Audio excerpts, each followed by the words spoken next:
A very good morning to Dr. Putih and my fellow friends that are watching this. So me and my friends will talk more about the Penan culture in Sarawak. As you all know, Penan is one of the groups that is in Southeast Asia and they live in Sarawak, Malaysia. There are about 10,000 Penan people that live in Sarawak and only 200 of them are nomadic. Furthermore, the nomad people in Sarawak, they usually move from one place to another in search of new places to stay and also looking out for food. Therefore, they rely heavily on their forests for its continuous survival. Their livelihood, however, has been always threatened by these modern economic activities such as logging, dam building and also forest clearance. They live simply in small villages far away from the hustle and bustle of the modern civilization.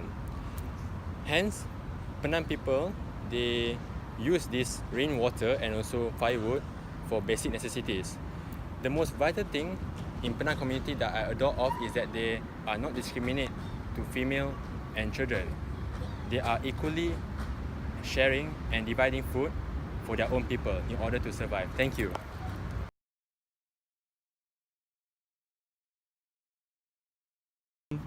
Penan language, also known as Penan Nibong. It is widely used in the state of Borneo, which is Sarawak and also Brunei.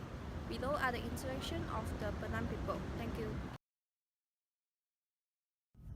Hello. Hello, Kim Akam ko? Aku Jin.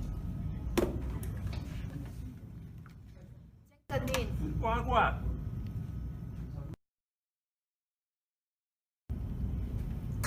Ơi, đây là cậu.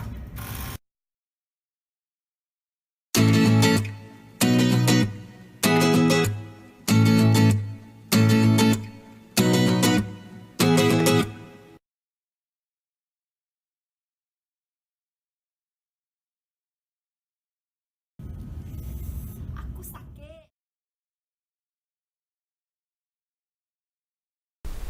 Setengah.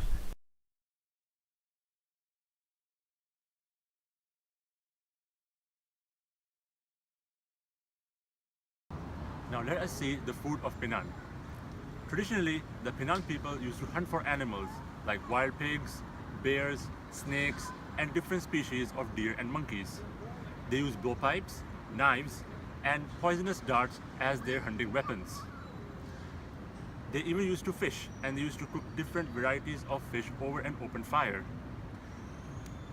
Now the most popular and the staple diet of these nomadic people is called sago. Now let us see what is sago. Sago is a Penan's traditional staple food and comes from the core of small palm tree. The process of it is by trampling on it and leave it for sun dry and to make it a powder.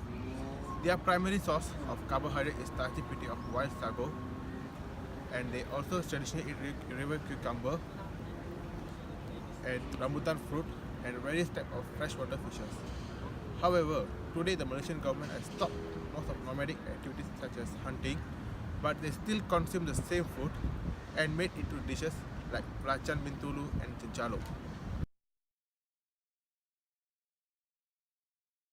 Do you know Penans have their own traditional musical instruments?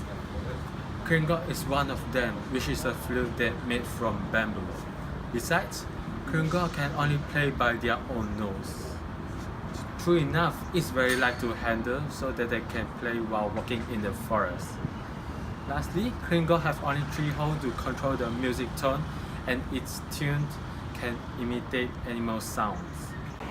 Then, bagang is only can played by women, and it is much bigger size than keringgok. It is also made by bamboo with a hole cut into it. And the strip of bamboo are cut and lifted up to become the string. Besides, bagang is can play by using mouth and hand, and it sounds like guitar. However, if the man plays this music instrument, he will get attacked by wild animals. And lastly, the Penan people usually play this music instrument when they walk through the forest or dance for the celebration. Thank you.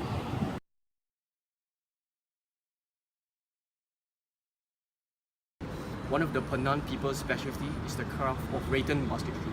Rattan is their source of raw material for craft making, and to most Penan families, craft remains their single source of income. The rattans are collected through simple tools and natural dyes from plants found deep in the forest. These are the procedures for their well-known crafting. Firstly, the people will collect rattan vines from the forest. Secondly, rattan stripping, which is a process that strips rattan, making more rattan strings. Thirdly, which is a dyeing process, which dyes the rattan string to different colors by boiling the rattan strings with daun kemawa and daun udat. Fourthly, which is burying the rattan strip and left overnight. Fifth, rinsing and sun drying the rattan strips. Sixth, which is coiling the rattan strips. After the whole process is done, these rattan strips are finally used for rattan basketry.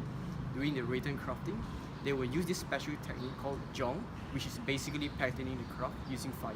They will heat up a coin and use it to make a pattern.